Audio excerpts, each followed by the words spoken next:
So, 10. So, dinara sa kuya ni 700. 2 weeks ko siya lang naibenta. Sa 700 na pedaso, 2 weeks mo na benta na tigte 25 pesos. Ngunyan yan na... Ngunyan man sana ini. Ngunyan na bulan in Abril. Daipa. Awiyo Abril. Oo, kami na pala ngunyan. Oo. Diniliver ini sa kuya ni mga 17. Pila pa sa ngunyan. Ay, 17. Pet sa uno na kimayo. 15 days.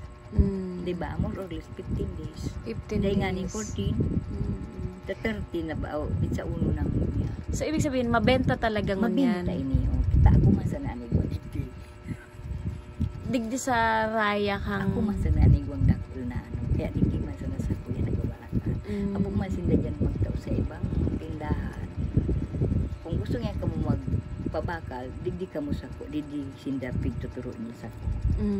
Tangani nga, di ka mo magkumpetensya sa ano. Ano yan? Ang presyo.